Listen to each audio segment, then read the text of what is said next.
friend Mary and I started this year the educational series that we had talked about at the end of last year to set up. And it was, our first two events were really fun and good turnouts. Our first presenter was Jill Birchmore, who's here tonight. She had us out running in our bikinis, quote unquote, at the Montrose Rec Center out in the parking lot, learning tips on how to run efficiently and fast. And then the second one was at the Ridgeway Adventure Sports, the new store in Ridgeway, and they were kind enough to open up their facility for us. And that was run by Jill Summers, who is a life coach, a triathlete, an Ironman coach, or a triathlon coach, 5-time Iron athlete. And she taught us about SMART being the new FAST. Mm-hmm. I'm wondering if there's anybody here that can help me with what SMART stands for. Mental imagery is M, S is strategic. I don't know. You know what? This is terrible. What? No. Never mind. Anyhow, it was fun and it was good. Anyhow, so our third one, we were talking about what to do tonight, and I had met Bill, psycholic, a little over a year ago, I believe, through Natalie and Ollie. Bill had contacted them via Facebook.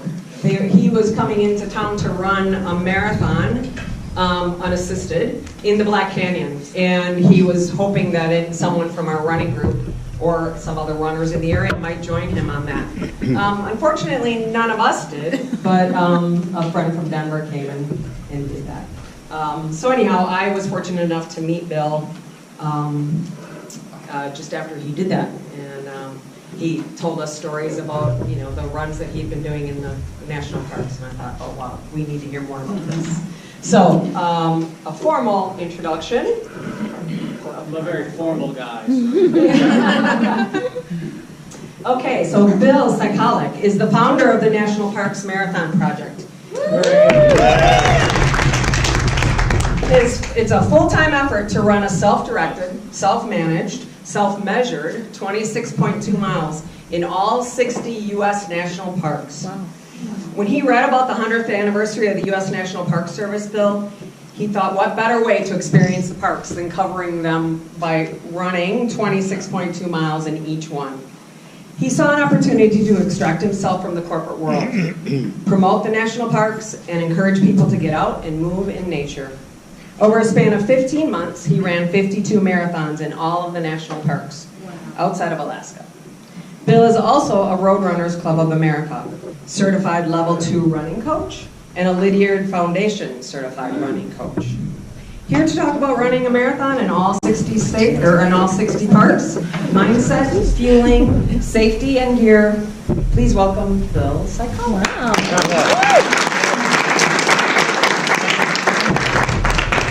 So I did not practice with the microphone, so we will do our best with this. Thanks for inviting me. Roughly 2 years ago, I was sitting at my desk at the Time Life building in New York City, right across from Radio City Music Hall. I stared into the blue glow of my standard issue Dell laptop. I feel the soft mesh of my Herman Miller Aeron chair caressing my backside. But what did I see? My calendar was jammed from 8 a.m. to 6 p.m., sometimes later, with conference calls and meetings, some of which I even had to run. I had hundreds of unread emails, and I had people pinging me on instant messaging, most of the time asking me if I had read their email.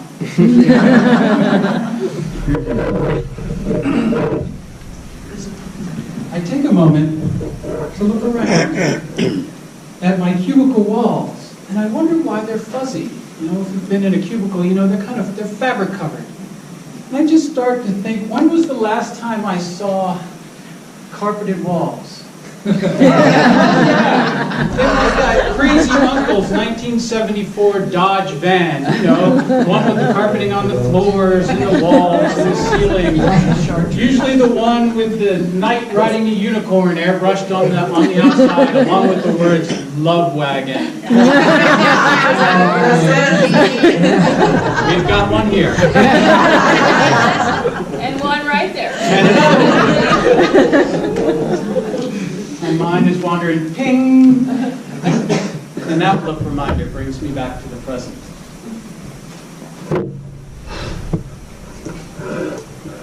So how did I get here? My mother is a registered nurse. She went to nursing school and has a degree past high school. I look up to her because she has skills and expertise that people demand and respect. She's a professional, and I want to be like that. She and my father worked hard so that I would have educational opportunities that they did not have. And that meant going to college, and then following that up with a white-collar job. So I was the first in my family to get an undergraduate degree in finance, and then a job at JP Morgan Chase. Then I followed it up with an MBA and a multi-company management consulting career. On the surface, all looked shiny. I was making great money. I had an awesome apartment in New York City. I went out to fancy bars and restaurants, but I wasn't happy. In fact, I was depressed and drinking a lot. Back at my desk, I stare into that flickering laptop screen, and I wonder, is this all there is? And worst of all, I didn't think it was possible to make a change. So fast forward to today, which is, this is today. I speak to you after finishing a full-time 15-month personal life experience project to run a marathon in all 60 U.S. national parks. So over that time, I finished 52 marathons in all of the national parks outside of Alaska. So it's roughly averaging one a week.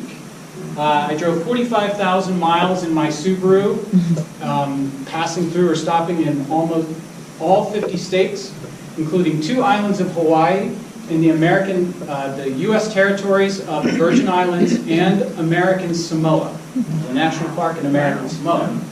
I mean, we knew that. So I went from believing that I could not make a change, that I was on the path that I was supposed to be on, that I was doing the things I was supposed to do, to making a change and running 52 marathons in slightly over a year. Now I know, here's what people ask me, are you nuts? What were you thinking? And how did you fuel yourself living out of the back of your car, primarily at campgrounds, especially as a vegan? And for the runners here, what kind of gear did you use while you were doing this? And how did you maintain your safety while you're out in the backcountry? So in the next 45 minutes or so, I hope to hit on these topics and leave you some tips that you can take and use in your life as well as in your running. So let's start with mindset. What was I thinking? First thing, I was thinking that it was not possible to make a change. It's not possible to stop and quit your job and go off and take a year and run in all the national parks. People just don't do that, right? Nobody I knew had ever done anything like that. What would happen to my career? Would I ever get another job? Would I have to live out of my car for the rest of my life? So these are the questions that are swirling around in my brain. And so I had to actually get myself into a mindset of possibility.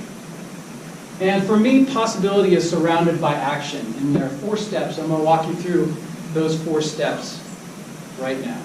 The first step is to determine. Determine what it is you want and why.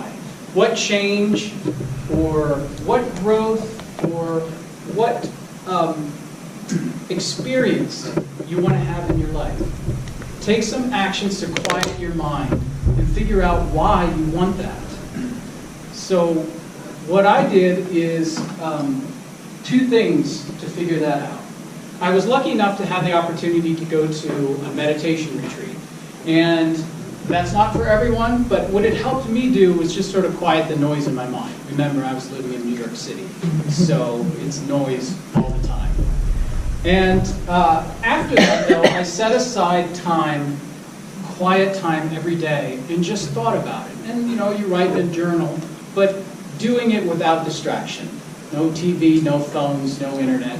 Just trying to get clear on what it is, because otherwise I just was going to be stuck in that position of not knowing what to do. So I determined that I wanted to live closer to nature. I had had it with New York City, and so now I'm living in Colorado. I had made that move. So I'm in Denver. And that the second thing was I wanted something that challenged me beyond my current thinking, and that became the National Parks Marathon Project. It was just something big enough that I thought, is this something that I could even do? And it extracted me from what was everything I knew to that point. The second step is to declare. Tell trusted advisors what you're planning to do. This will show you who your true friends are. So you'll either get two reactions. The first one would be a positive reaction, a supportive reaction. And those are the people you want to spend your time with. Then the other reaction is the negative reaction, like, are you crazy? What are you thinking? And those are not bad people, but those are not the ones that you want to spend your time with when you're trying to introduce some sort of change or out-of-the-box endeavor in your life.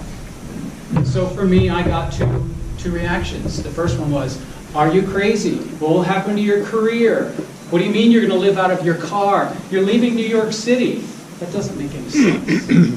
And then the second reaction was, wow, that's big. How can we help? So who do you think I spend most of my time with? The first group's not a bad group. It's just not the right group for what I was trying to do in my life. The third step is design. Create a time-bound plan that removes as much of the uncertainty as possible without squashing spontaneity. So I'm not one of those that says, just take this job and shove it, and quit your job and go off and do that. I'm more of a planner. Like, I want you to think about it. You want to actually, if you just quit your job, now you have no job, and you have no money, and you have no plan. So that doesn't really benefit anyone. So for what I did is I created a task list, the things that I needed to do or buy. I did research, created a budget. I read blogs of people who had visited all 60 national parks. And I saved. And I had in my plan things that many people might have thought are big steps.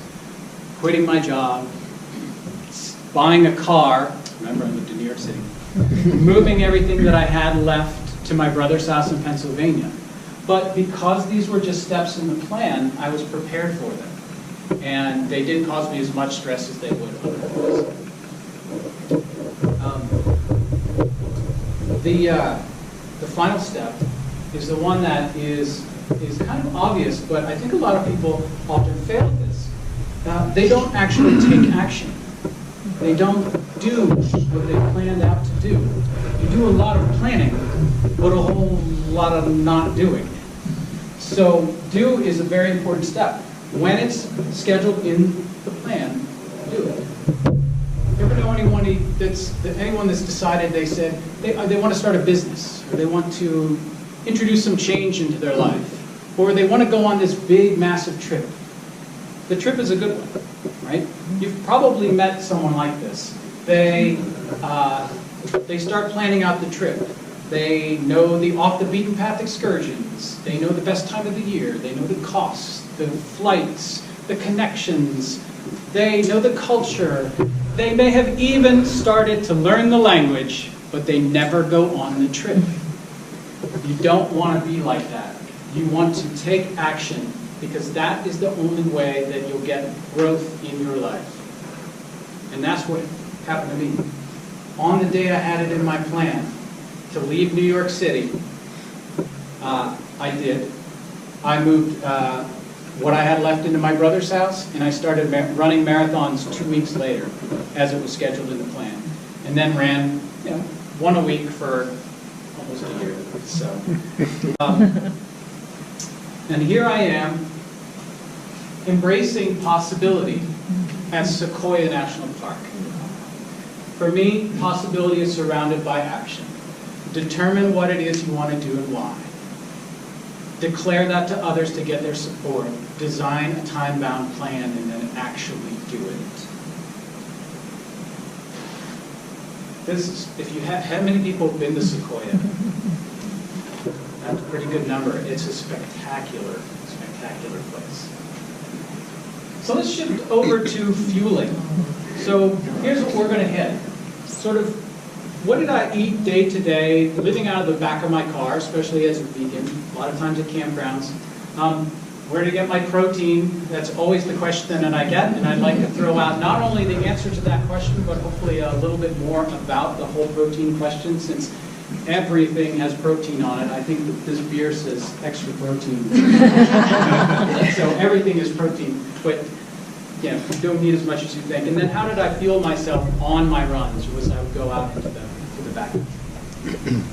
So let's start with a little background.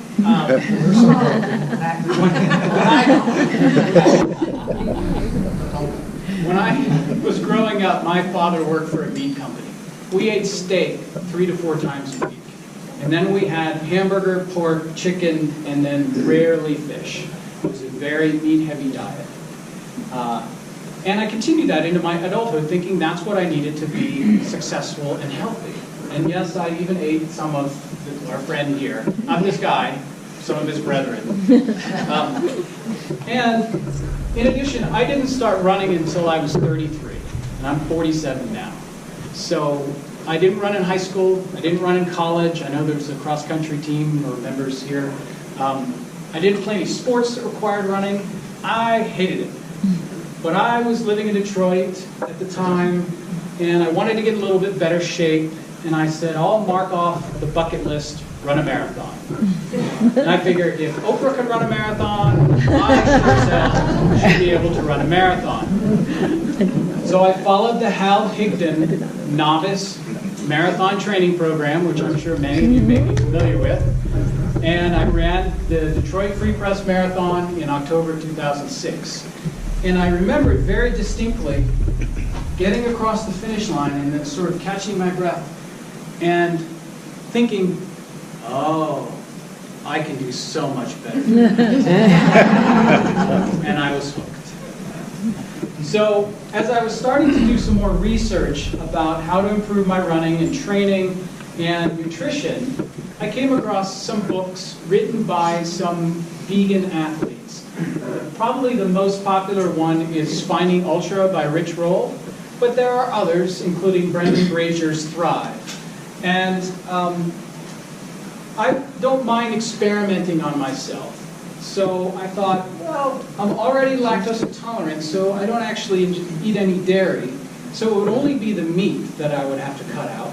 And I've never done it before.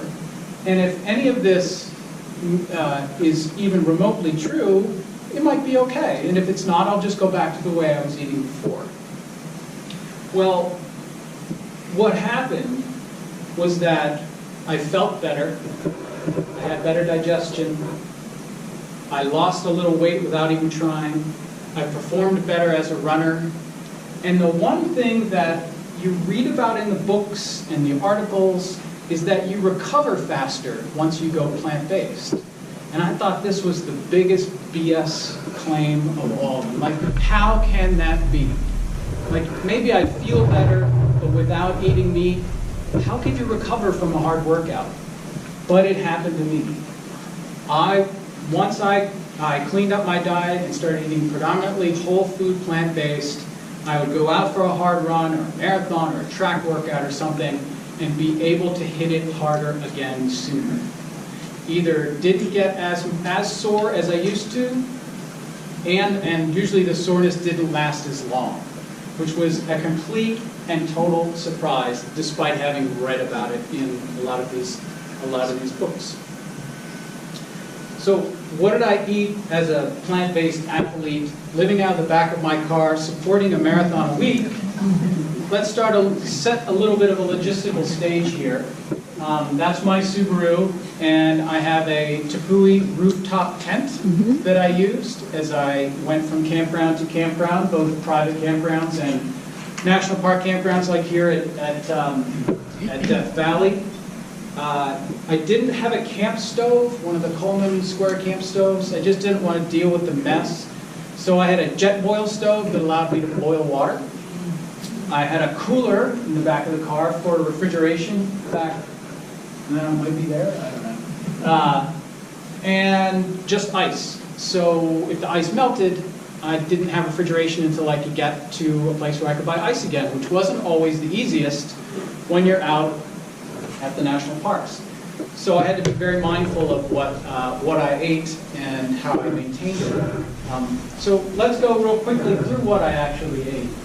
All food that you're already familiar with and probably eat on a regular basis, that's just what I would eat exclusively. So overnight oats in the morning, either plant-based milk or water.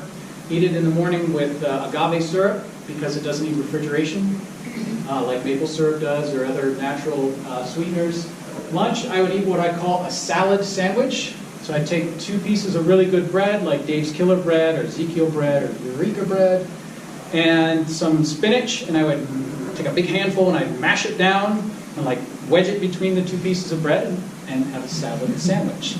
I'd augment that with fruits and sometimes carrots and celery, other things that can last a little while and not spoil when they're in the back of a car, often in hot places like Saguaro National Park. For dinner's the one that I always get the funny look at because I would eat minute rice and canned beans. And it's not usually the canned beans that gets the funny look, it's the minute rice. They're like, minute rice, really? I was doing the best I could given the constraints that I was under.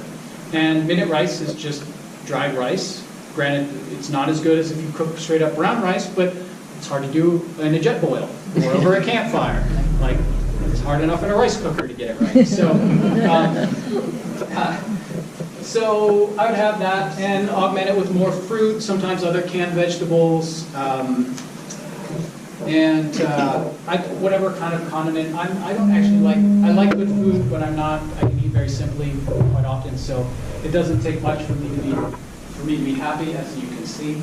And then snacks during the day, peanut butter and jelly sandwich, bananas. Even now, I tend to eat between 4 and 10 bananas a day. Wow.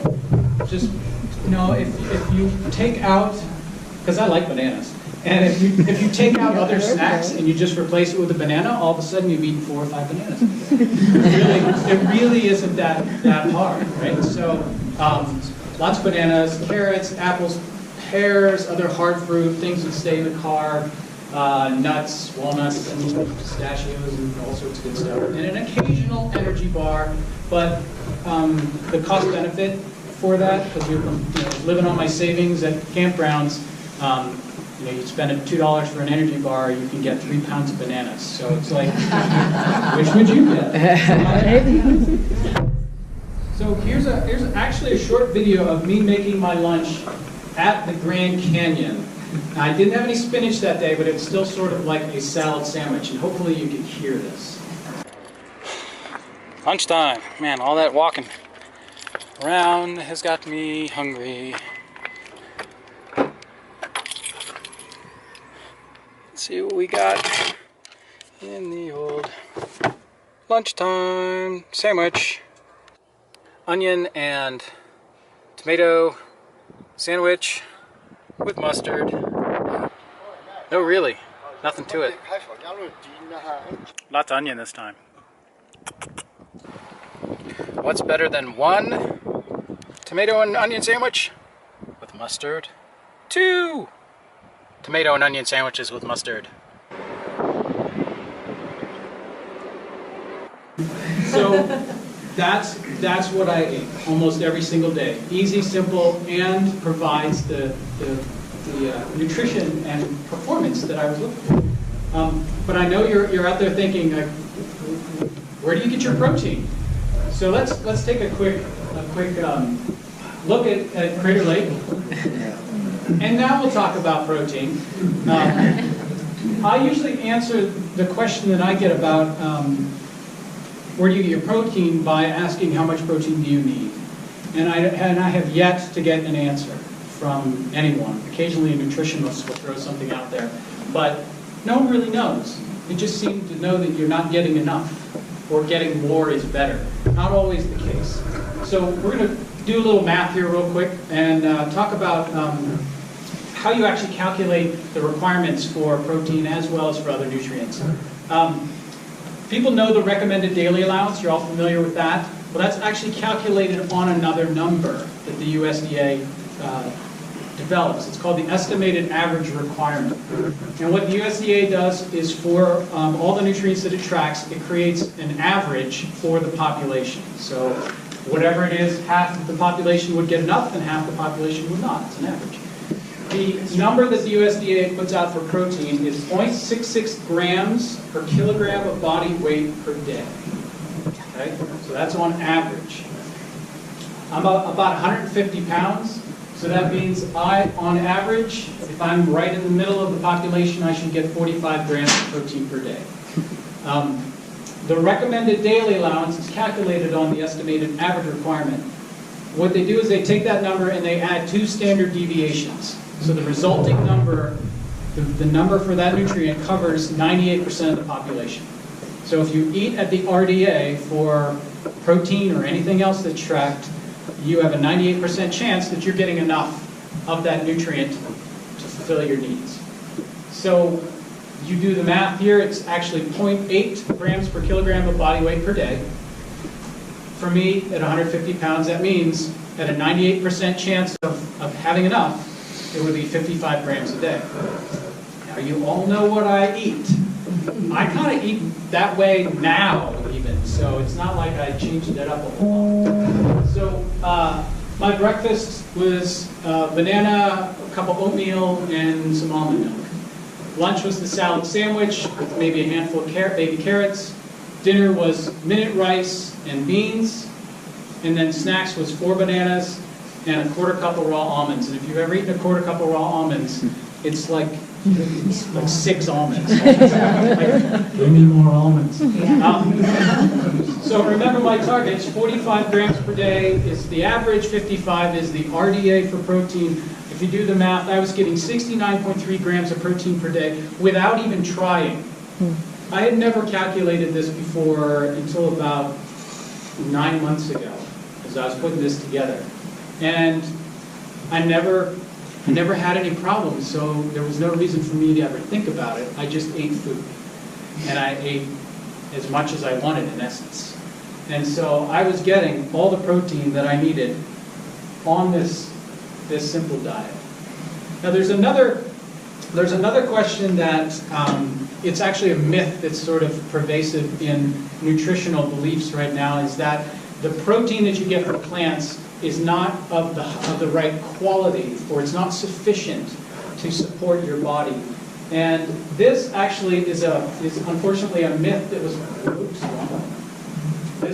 a myth that was propagated by an author in the early 70s. Francis Moore Lappé wrote a book called A Diet for a Small Planet. Maybe some of you have read it or have seen it. Well, in that, the claim was made that you can only get your protein requirements on a plant-based diet if you mix food at every meal. So you've heard that in order to get the right amino acid profile to get the protein to support you, but you have to eat rice and beans together. That's not actually true. The World Health Organization, the American Dietetic Association, the American Heart Association, on, refuted this claim way back then. But unfortunately, it has stuck. Basically, what it is if the natural diet is high enough in calories, you'll meet your protein requirements. So people that are not getting their protein requirements most likely are malnourished, not sufficient, not deficient in protein. And a natural food diet is just that, real food. Oreos are vegan. You won't get your protein from eating Oreo sandwiches. So it has to be a natural food diet. So an interesting thing is the author, Lappé, reversed this point in the 1981 edition of the book. And yet the myth still still exists. So it's not actually true that if you eat exclusively plant-based, you will have protein sufficiency problems. So just eat salad sandwiches. Now, I don't tell you all this to become a vegan, but at least it's nice to know that it's possible and sort of where this all came from. And regardless, I think everybody should get more vegetables in their diet. A lot of people also ask me, do I supplement? And even on the trip, the answer is actually yes, but in a very specific situation. When I'm finishing running a race or running a marathon or going on a long run, like 6 hours out in the backcountry, when I finish, I don't feel like eating anything. Just my stomach just doesn't feel good for wanting to eat solid food. And your body's most receptive to nutrients 15 to 45 minutes after a hard workout. So that's sort of optimum time to eat, and I just don't want to. So I would have either one of these two brands, Gnarly Nutrition or Hammer Nutrition's vegan protein carbohydrate mix with water, and if I could choke it down, a banana. But that's about it. So I wasn't waking up and having a protein shake and having one for lunch and having one, no. It was just once a week, essentially, after a long run. And then, while I'm running, going out and doing the marathons in the park, my average time, which we'll talk about a little bit later, was 6 hours, because they were almost exclusively on trails. So I'm out there a long time. And I'm lucky, and this is not the case for everybody, but gels work for me. And I was going and taking food that was convenient, lightweight, calorically dense. And I use Hammer gels just because I've tried a lot, and they're the easiest on my stomach. So if you do have stomach problems and you want to try gels again, these tend to work pretty well for me. And I've heard it from other people. They're all natural, they're vegan, and they actually taste pretty good. So that's an important point too, because if you're out there for a long time, you don't have something that tastes good, right? This really sucks. At least I can have a cool gel. And then I would take water in my hydration pack. I would take Hammer Endurolite Fizz in my bottles, which is like Noon. It's a electrolyte tablet. If it's really hot, I do Hammer Endurolite salt caplets. And then on a rare occasion, if I thought it was going to be a really long run, I would take some solid food. Peanut butter and jelly sandwiches just work for me. I've used those on 50Ks and 50-mile races. And on occasion, I would take a Cliff Bar, an Energy Bar, Thunderbird Bar, something like that. So simple, nothing should be too surprising there, but it does work for me, at least. So let's switch over and talk about safety and then onto gear when running in the backcountry. So you kind of live in the backcountry here, so hopefully some of these tips hopefully won't be new, but it's nice to get reinforced on some of these. I recommend, before going out in the backcountry, really studying a map, and if possible, talking with the rangers. Whether that's Forest Service rangers, National Park rangers, BLM rangers, whatever it is. They know the status of the trails, they know any safety issues, they can help, and the other thing is they can help you see the highlights of whatever place you're going to. So I would always go in and talk to the rangers beforehand. I would use the National Geographic trail map, or I'd use, in this case, this is the National Park Service map. I'd figure out the route that I was thinking about running, and I would take it in and I'd ask their opinion. And it's really good that I did. So this was Voyageurs National Park in Minnesota. It was, I think it's the 5th or 6th marathon. It was early because I started from the East Coast and came across. And I was planning to run the Cab Ash Trail, which is this long trail here in the summer, and then in the winter it's a cross-country skiing trail. And I walked into the Rangers and I said, yeah, I'm looking to run a marathon here tomorrow. And they went, their head almost exploded. They're like, I don't understand. I'm like, I'm going to do a 6-hour day hike. And they're like, oh, that's fine. Yeah, no problem. I go in and I say, well, this is what I'm planning to run on the Cab Ash Trail. And the rangers go, well, yeah, the trail's on the map, but we've had a lot of beaver activity lately, and they've dammed up some of the creeks and tributaries going into the lake, and most of that trail's underwater. So I went, okay, what's my option? So the option was I actually had to rent a private boat, small boat, to take me up into the lake and up to Lost Bay, which was 35 minutes by boat, and then I ran basically an out and back in the loops of the Cruiser Lake Trail in order to get the distance. But that's a good example of if you'd just kind of gone on without talking to anybody about what you were going to do, you'd have been swimming. So I ended up doing that. The boat driver took me there and dropped me off and came back 7 hours later to pick me up. And luckily, I was done. This was also the first park where I saw a bear. So I expected to have problems with them potentially in the parks out here, Rocky Mountain and Yellowstone and Yosemite and all that. And sure enough, I'm running around a corner, and then all of a sudden I see this brown butt just going whoosh into the forest, which was nice because it would have been worse if it was coming up. So that's how you should plan your trip into the backcountry. This is how you don't plan your trip into the backcountry. This is Grand Canyon National Park. You ready?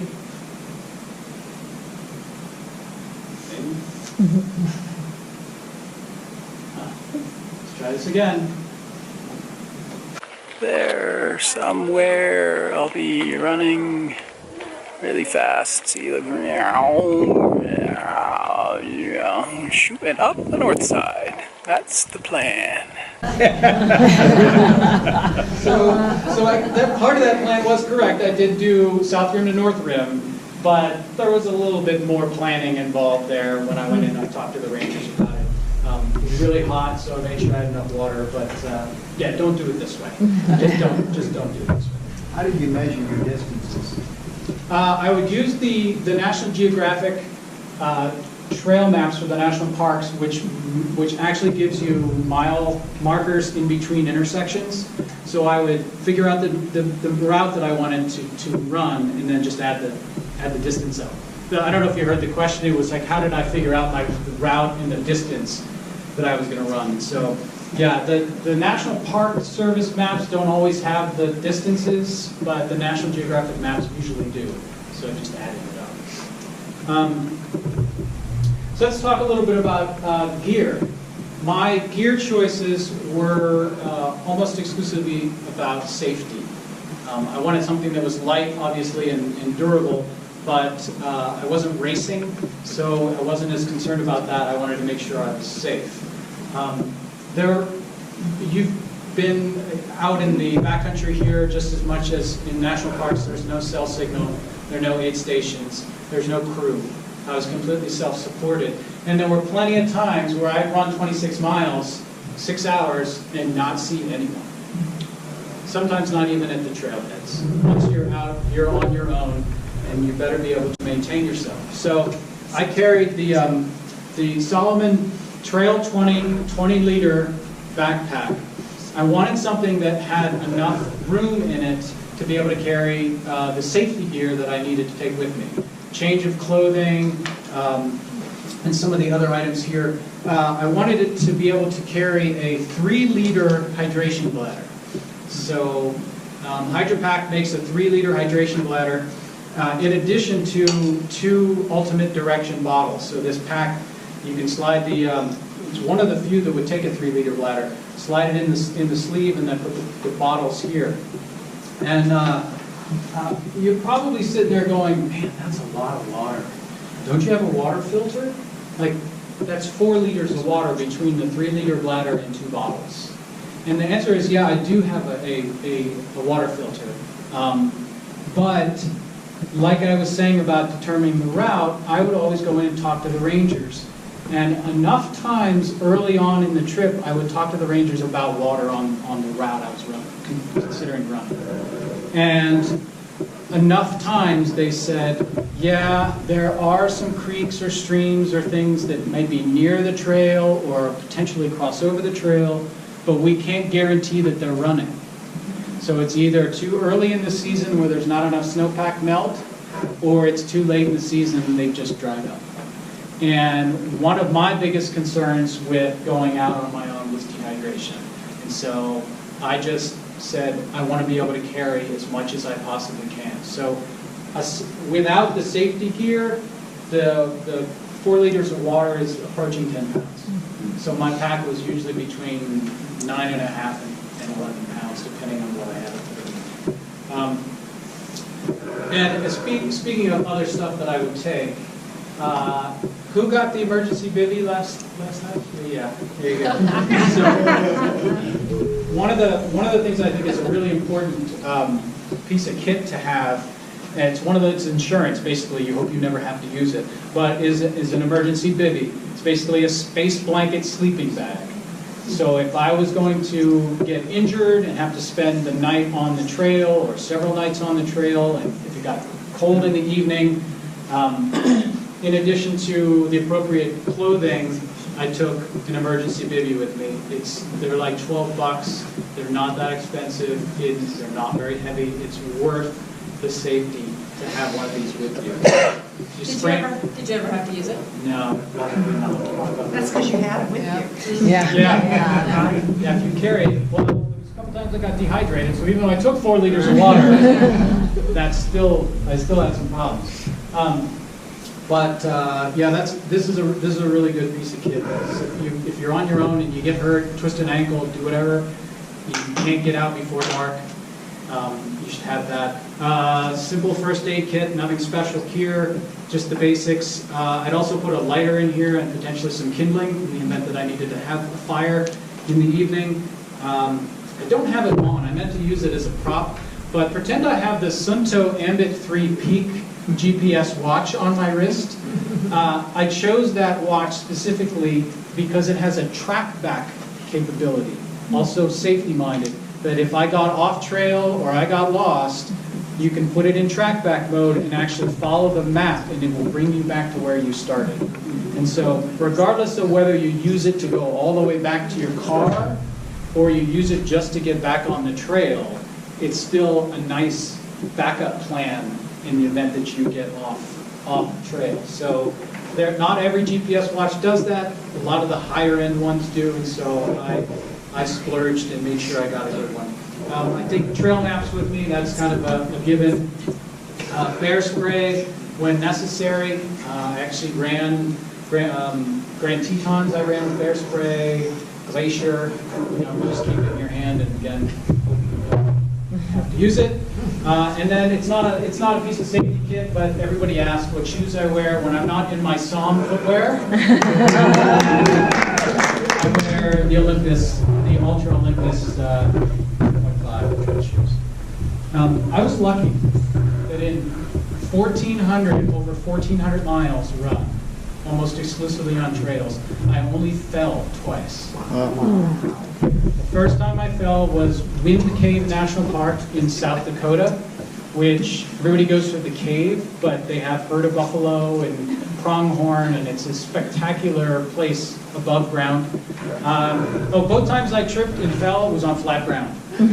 So it was just like down. And that was not a big deal. It was like mile 21 of the run, and I just fell, and that sucked, and got back up and kept going. The second time I fell was at Zion National Park. And here's kind of a good example of the decision making I had to make. It was later in the season. There were not a lot of people around. I was running a point-to-point from a spot up on the Zion Traverse and then down past Angel's Landing and then down to the grotto, and then I was going to take the shuttle back to the visitor center. So I got dropped off. It's dark. Nobody at the trailhead. Driver goes away. I'm like, okay, this is fine. It's a little chilly, but I'm okay. I get 7/10 of a mile into the run on flat ground. Bonk, tripped, fell over, slammed my hip into a rock. And it was one of those where, it doesn't go immediately black and blue, but it was a bump there already. I mean, I hit hard. So it's like, I can go back to the road and just wait.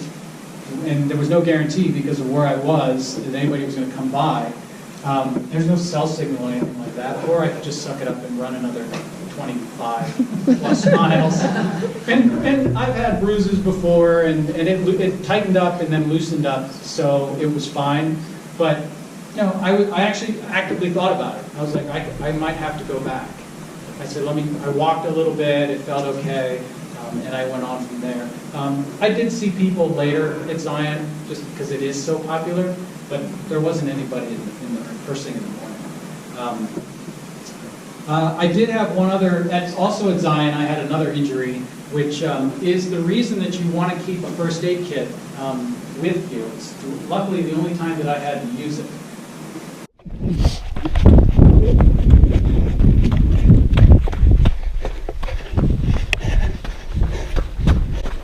Oh, crap.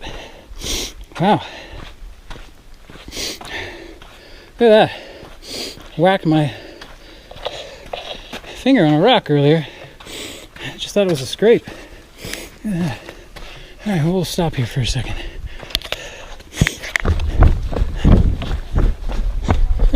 All better.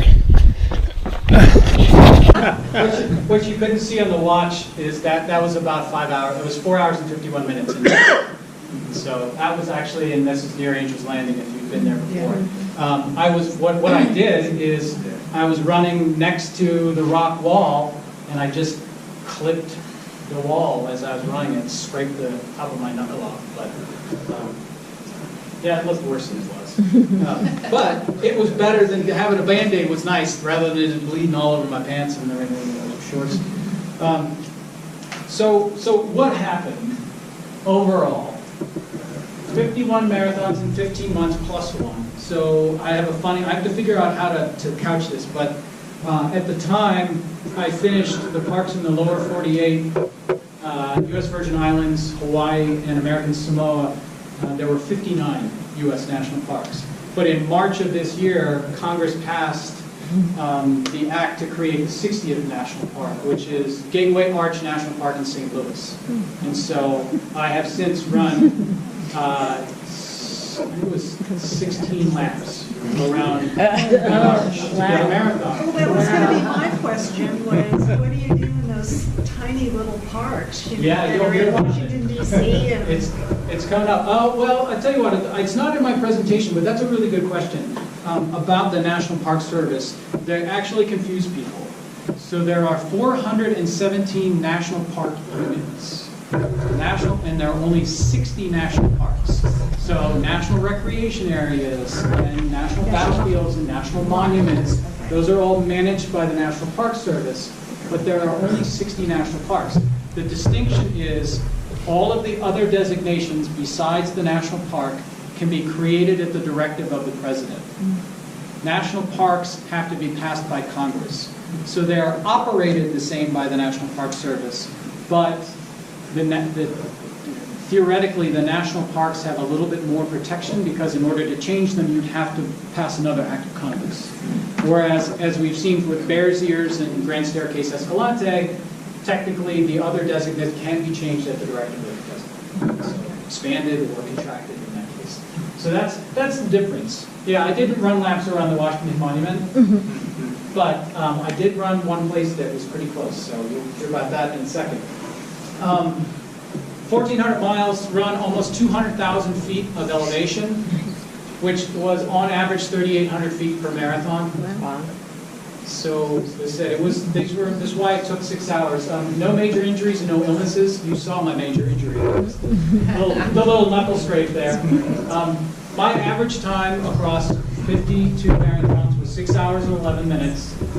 My fastest marathon was 3 hours and 51 minutes at the Dry Tortugas National Park.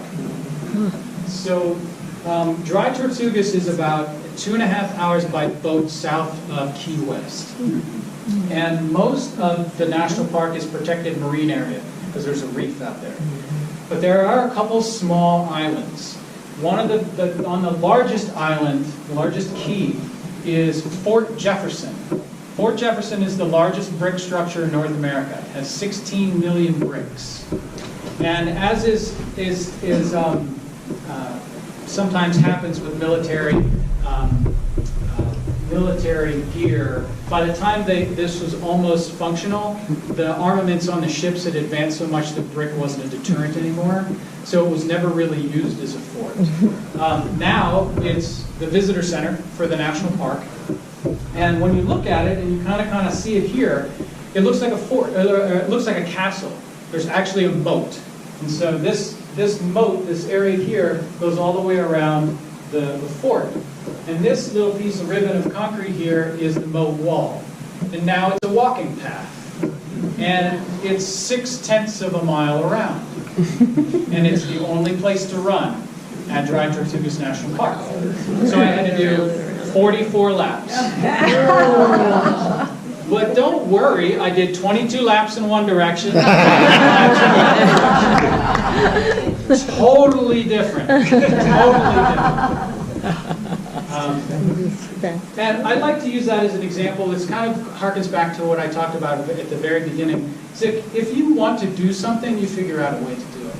My goal was to run 26.2 miles on the grounds of the national park. That's the way I had to do it. If it was 2/10 of a mile, I would run back and forth. Because that was my goal. It was to do it. And so it was actually really pretty. What was nice about this, just to go on and take a little bit more time, but I stayed at the campground for 2 nights, and I didn't have to carry my pack because I could leave it at the campground. So I was completely, I think this may have been the only run where I was completely unencumbered. So that's why I was 3 hours and 51 minutes. I wasn't carrying it. And I didn't have to carry food. It was everything was on the ground at the campground. I would just kind of run into my own little aid station, have some a drink, and then keep running.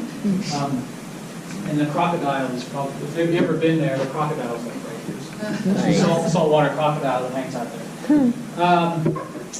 The slowest marathon was 9.5 hours at the National Park of American Samoa. So that took a long time. The reason is because it was also the largest amount of ascent, 8,300 feet, climbing in 26 miles.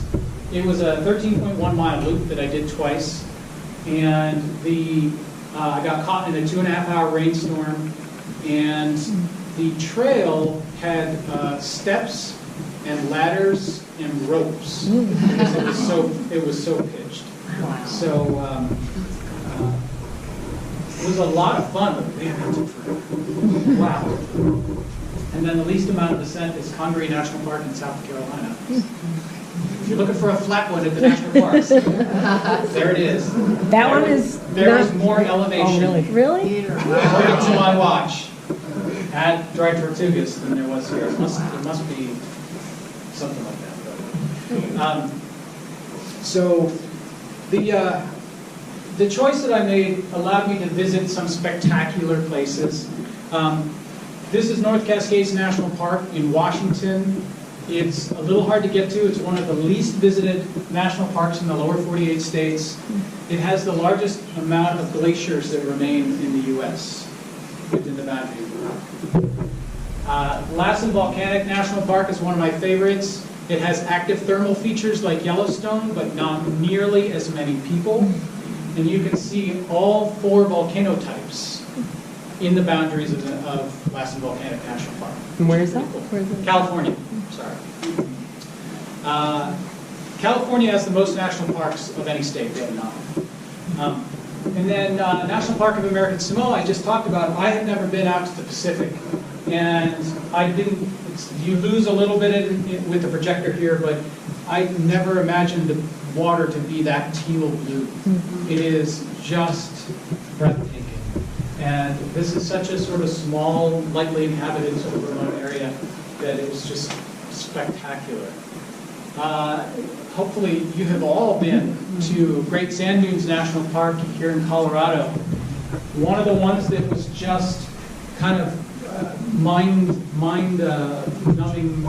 strangeness, like driving up to 700-foot high sand dunes that are up against the Sangre de Cristos Mountains with snow cap on it. It's like, I don't understand how this works, but it's so beautiful.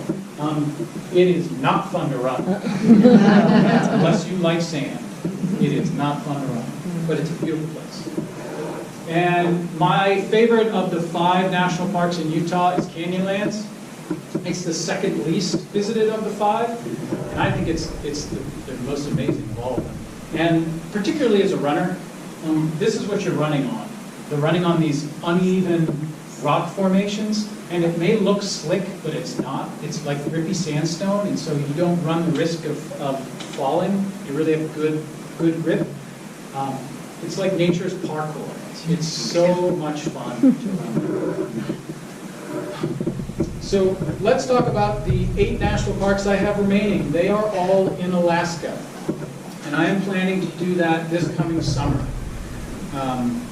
If I keep the same cadence as I did in the lower 48 states by doing a marathon a week, that's a 2-month trip. I'm thinking about adding some time at the beginning and the end, just in case there's weather concerns or other delays. So I'm thinking about going up mid-June, coming back mid-September.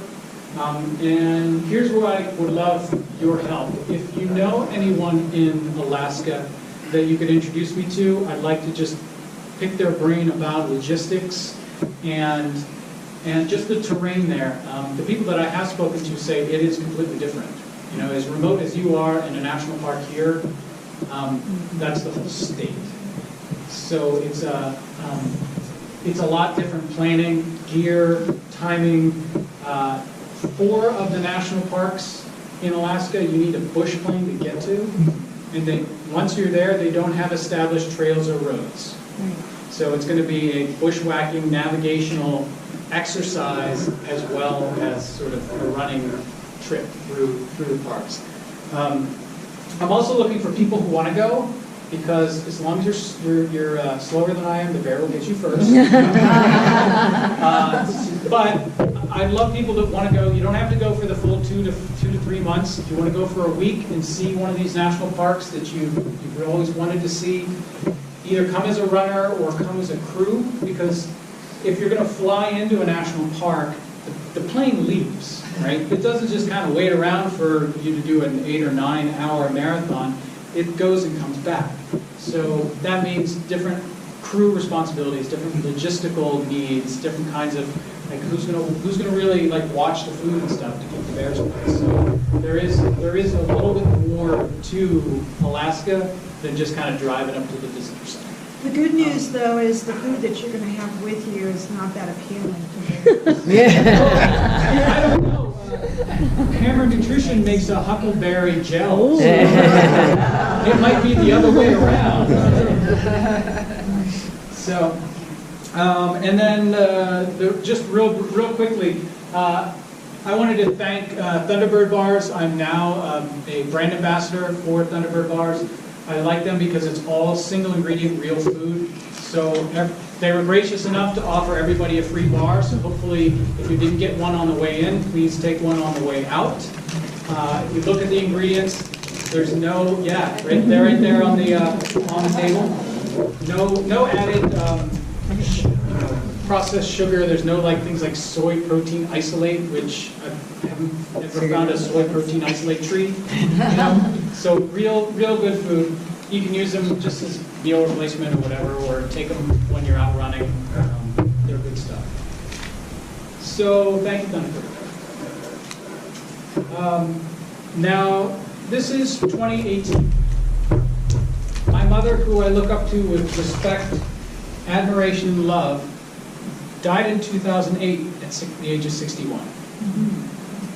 Now, you think that would have shaken me, would have changed me, would have made me sort of look at new and exciting opportunities in my life 10 years ago. But instead, it made me double down on their traditional corporate lifestyle. This is what I was supposed to do. This is what she and my father worked for all those years, a better life for their children.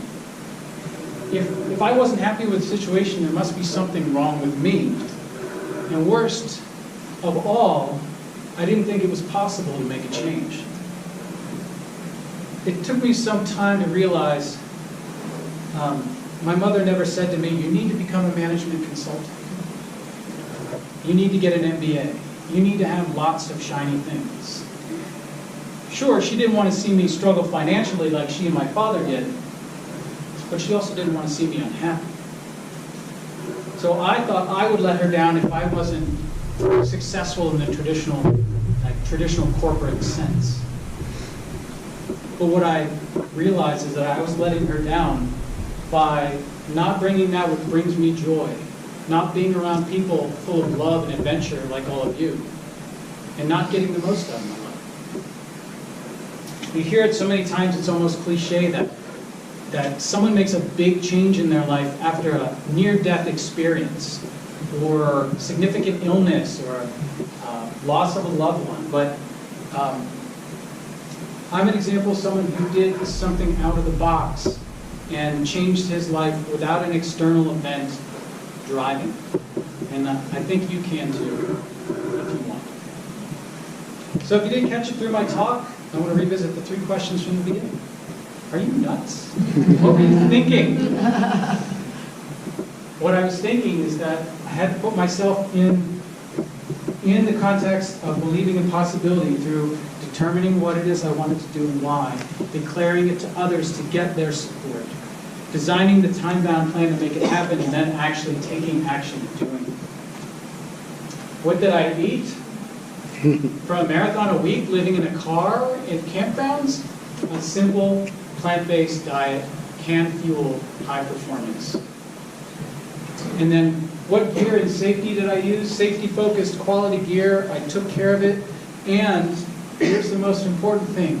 I took it with me when I went running in the backcountry. So overall, what happened is I went from this guy, unhappy in New York City, to this guy. Made a change whenever that was possible, and I'll start with the first step. Just make sure it's not at Black. Thank